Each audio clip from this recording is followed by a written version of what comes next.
নমস্কার বন্ধুরা, welcome back to my channel. আজ আমি বানাবো কুমড়োর পরোটা।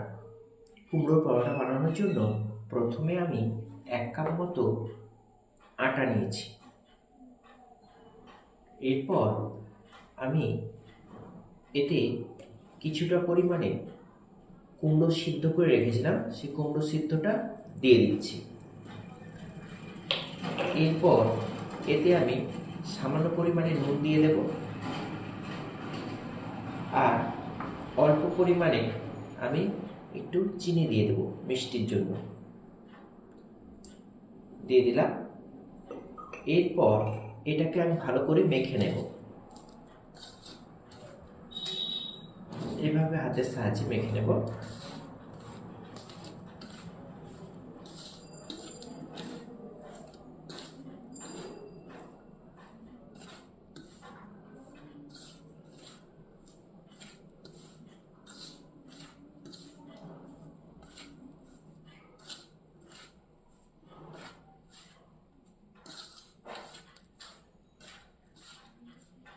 এইভাবে মেখে নেওয়ার পরে আমি এতে অল্প অল্প পরিমাণে জল দেব।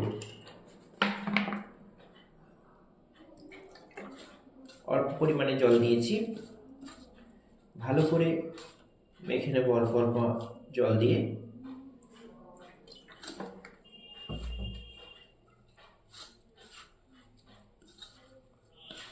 দিয়ে একটা ভালো করে আমি ডো বানিয়ে নেব।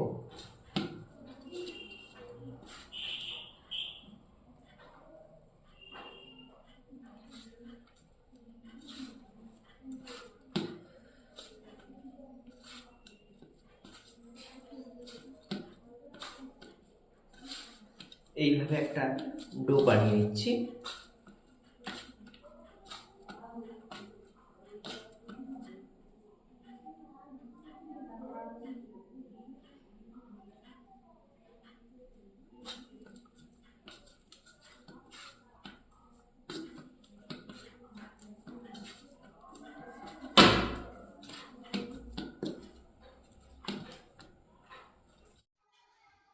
ডোটাকে কিছুক্ষণ চাপা দিয়ে রেখেছিলাম, তারপর একটু আটা দিয়ে ভালো করে মাখিয়ে নিচ্ছি।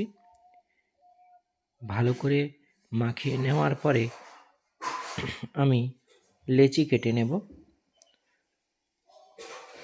লেচি কাটার পরে আমি ওগুলোকে, আমার ডোগুলো একটু নরম হয়ে গেছিল, আমি একটু আটা দিয়ে আরও ভালো করে মাখিয়ে নিলাম। নিয়ে হাতের সাহায্যে এইভাবে গোল করে নিলাম। সমস্ত লেচিগুলোকে গোল গোল করে নিয়েছি। একটা বেলন চৌকি নিয়েছি। বেলন চৌকি নিয়ে কিছুটা পরিমাণে আটা দিয়ে আমি পরোটাগুলোকে গোল গোল করে নিলাম। আপনারা ভালোভাবে গোল গোল করে নেবেন। আমার শেপগুলো হয়তো ভালো আসেনি, আপনারা ভালো করে গোল গোল করে নেবেন। গোল গোল করে নেওয়ার পরে আটাগুলোকে ঝাড়িয়ে নিয়েছি। এরপর আরেকটা করে নিচ্ছি। আপনারা চাইলে ত্রিকোণাকার করতে পারেন, আমি গোল করার চেষ্টা করেছি। আমার সমস্তগুলো বেলা হয়ে গেছে। এরপরে গ্যাস ওভেনে তাওয়াই গরম করেছি, পরোটাগুলো এক এক করে দিয়েছি। পরোটা একটা দেওয়ার পরে এপিঠটা সেঁকে নিয়েছি শুকনো কড়াইয়ে, আবার পরের পিঠটা দিয়েছি, উল্টে দিয়েছি। উল্টে পাল্টে নিয়ে আমি সাদা তেল দিয়ে ভেজে নিয়েছি।